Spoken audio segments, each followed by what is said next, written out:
Hello, YouTubers. Welcome to Level-Headed News. This is your host, Brenda. I have another article here that I thought was of interest for you. This is off of faithhappens.com, and it is entitled, "The Dangers of Cern, Are They for Real?" It's time to be scared when the scientists are. Um, It is not easy to find articles when you do a Google search on Cern without being inundated with mountains of data on why Cern, aka LHC for Large Hadron Collider, is a danger to humanity. Surprisingly, the alleged threats aren't necessarily set forth by concerned citizens, advanced laymen, or conspiracy theorists. In many cases, the scientists themselves raise questions about whether what is going on outside Geneva is really such a smart idea. CERN has a great cover story. According to its mission statement, its scientists conduct high-powered experiments colliding ions and protons, achieving energy levels between 14 TeV and 1.5 PeV. TeV equals tera electron volts, 10 to the 12th power. PeV stands for peta-electron volts, literally 1.15 times a quadrillion volts, being mindful that a billion is 10 to the 9th power, and a quadrillion is a mere 10 to the 15th power.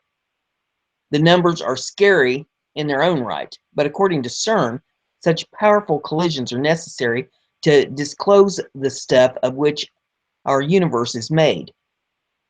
This work, according to the PR department, and as far as what most of the practitioners there know, is all about searching for tiny particles, quanta, that can tell us how the universe originated. The Higgs boson particle, popularly known as the God particle, purports to be the mighty might that gives mass to all other particles in the universe.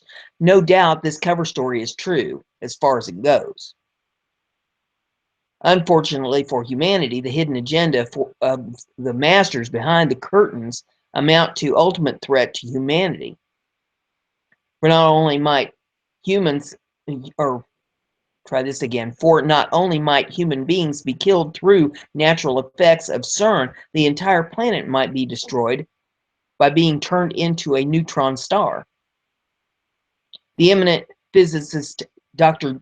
Stephen Hawking has warned us that this machine could create such things as microscopic black holes.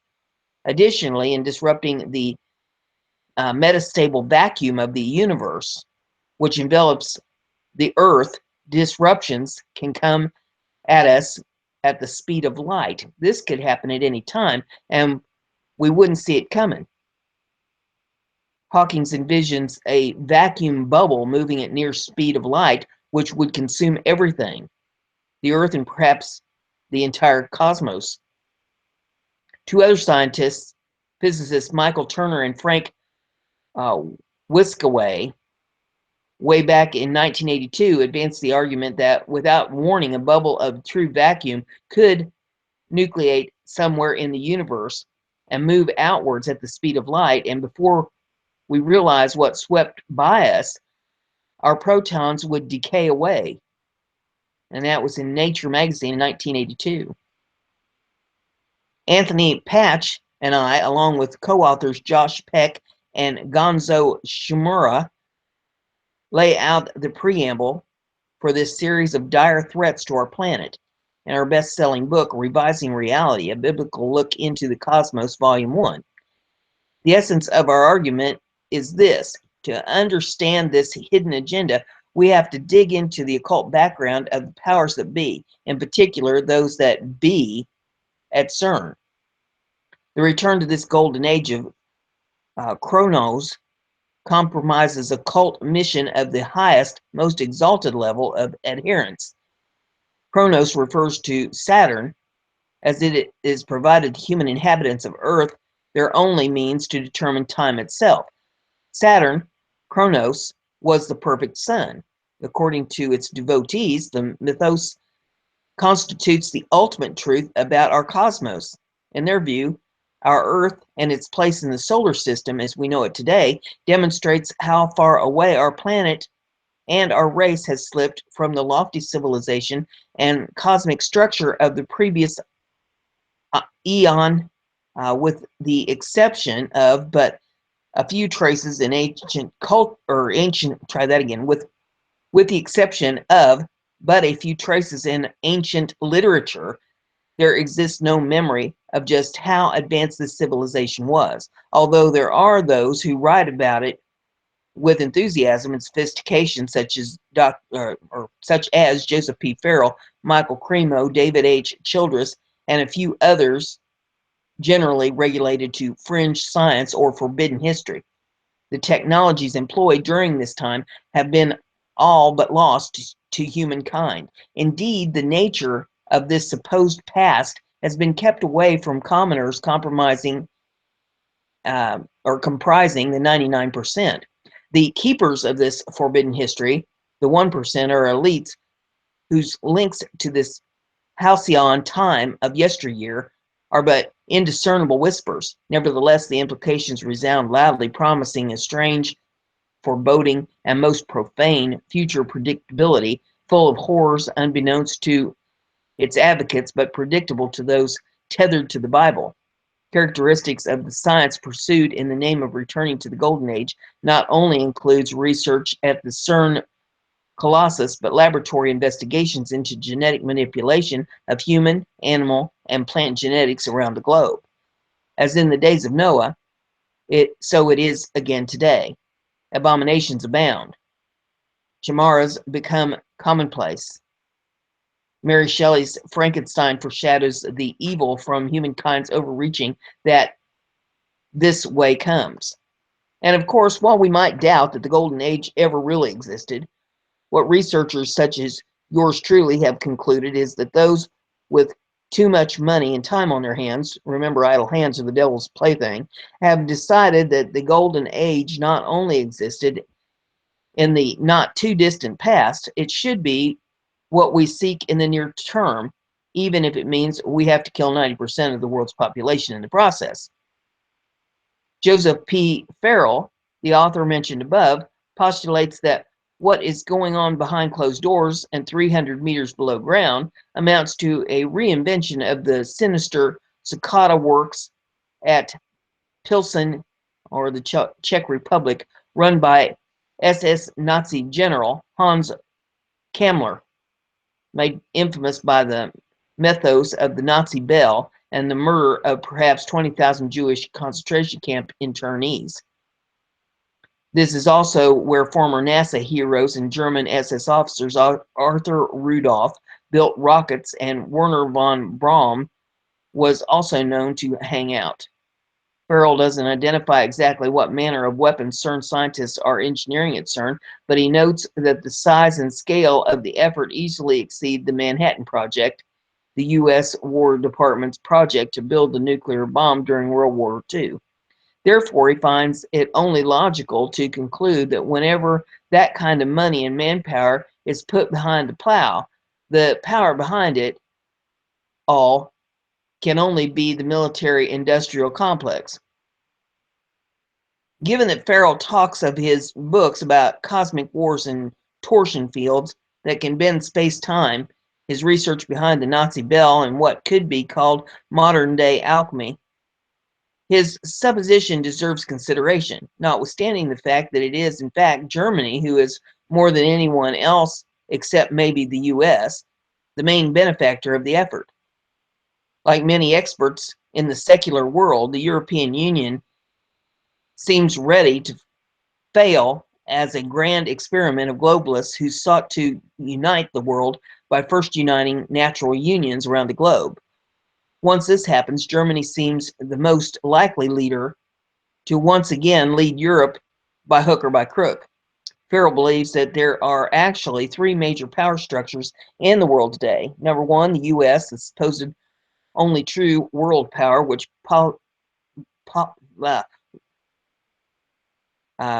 says which policies the world today. I think it's police, but that's what it says.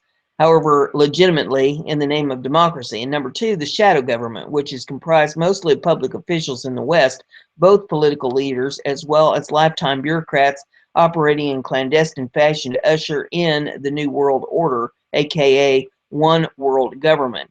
And number three, the filthy rich, deeply occulted fascist elite, which survived World War II, a Nazi cabal he calls he calls the Third Way, that holds the reins on a secret space program, exotic space weapons, and interplanetary space machines.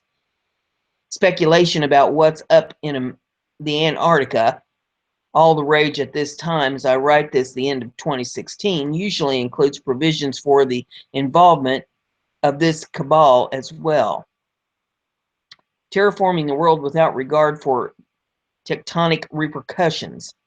Cern is generally connected to earthquakes. The fact that the electromagnetic force surrounding Cern is 15,000 times more powerful proportionally than the rest of the planet's magnetosphere is Rio small physics fact. That is why Farrell asserts that something really sinister is going on in Geneva, and that whatever it does not bode well for the rest of us.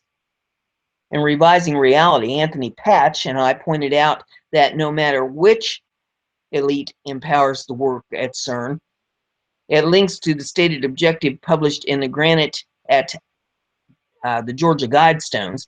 It constitutes a sinister purpose that involves terraforming the Earth, remaking the planet into a home for new species of human beings made in image of Lucifer, the anointed cherub that covereth, Ezekiel 28:14. It would literally be the world of their own making, with a transhuman race whose total population would be carefully controlled to a much more manageable number of about 500 million neo-human beings, meaning that by implication 7 billion humans of today must be terminated by plague or other mass extinction events. Later in the following chapter, Patch will go deeper into the massive murder planned by the powers that be, the manner of mechanism by which Earth now undergoes terraforming on a planet-wide scale, and how particle accelerators such as Cern play a major role in reshaping the Earth, its oceans, and its tectonic behaviors.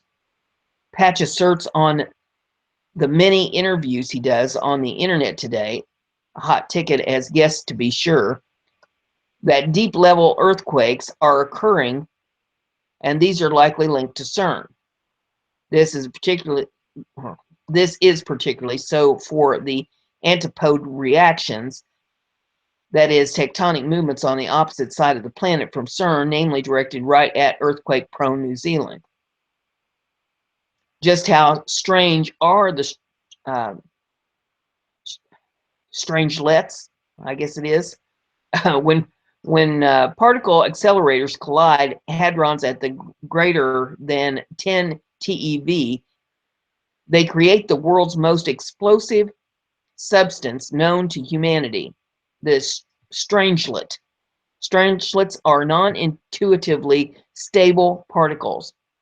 As such, they attract to themselves non-stable material, which happens to be all the matter we have residing with us, around us, and under us in the revolving sphere we call Earth.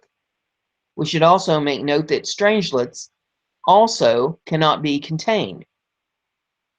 They sink right through the floor at Cern or at any other particle accelerator that creates them, and head straight to the core of the Earth, where they are trapped due to electromagnetic forces of our planet. As we pointed out in Revisiting Reality, because strange matter starts off stable, but ordinary matter does not.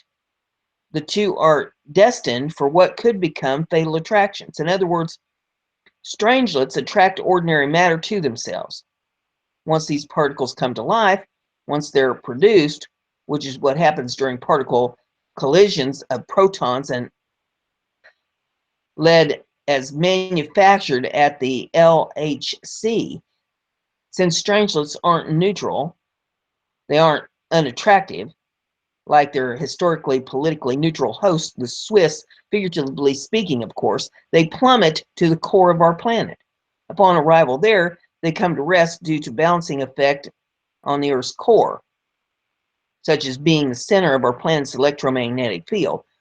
But they aren't really resting once they journey to the center of the Earth. Indeed, once they are parked there, all is not as right in our world's innermost chamber as we might assume. Many suggest the effects of strangelets are actually felt by our planet.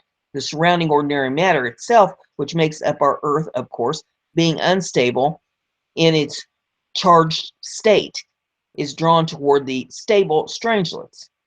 These potentially detrimental lures manifest themselves back near the surface of the planet in the form of tectonic movements and volcanic activities along Earth's crustal plates.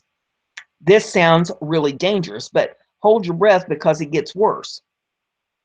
Depending upon the quantities of strangelets produced, within anywhere from as short a time as 10 years to 10 times that many years, that's 100 years once you do the math, the Earth may be converted to a neutron star composed entirely of this densely compacted quark gluon constate.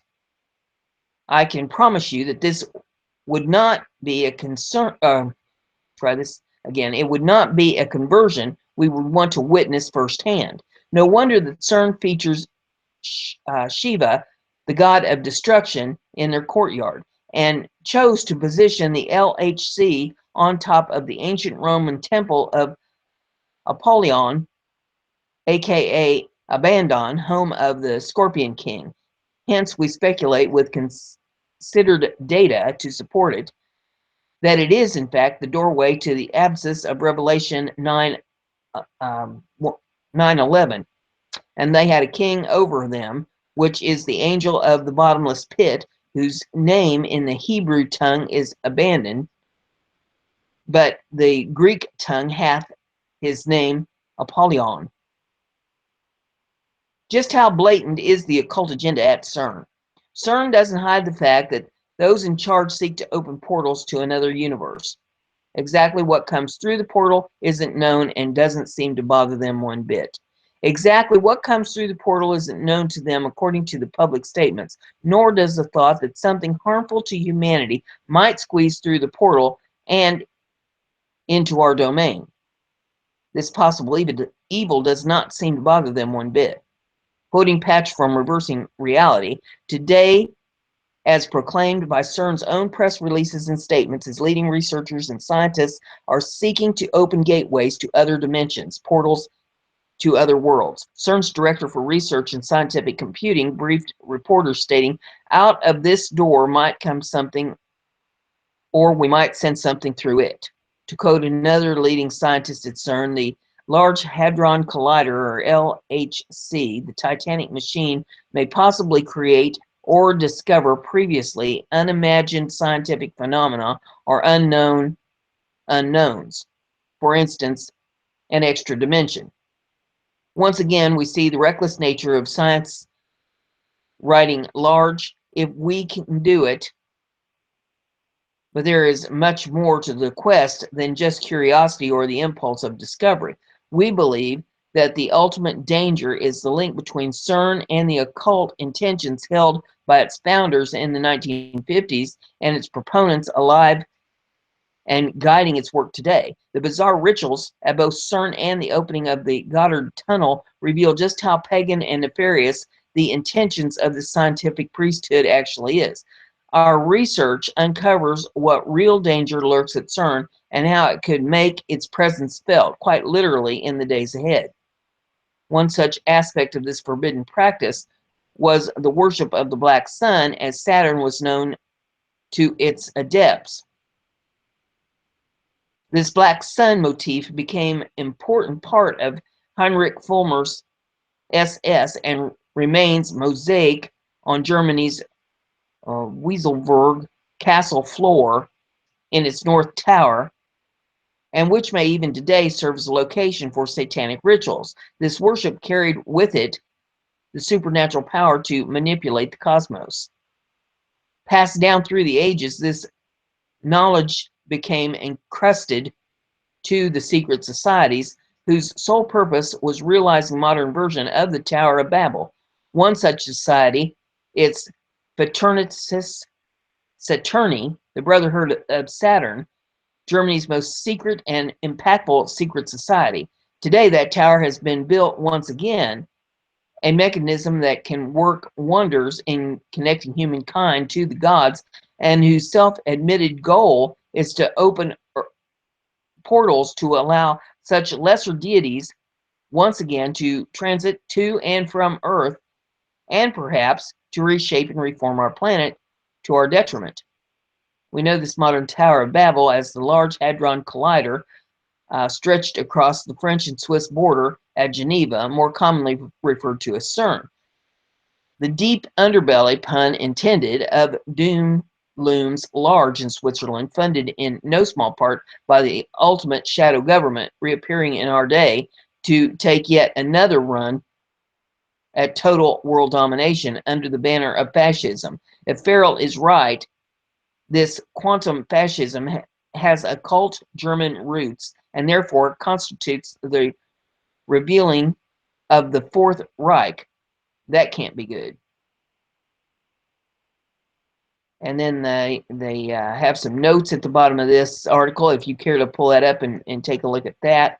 But I thought that was an interesting article about CERN that some of my readers have expressed, or listeners have expressed an interest in. So there you have that. If you like what I'm doing here, give it a thumbs up, share it around on your social media.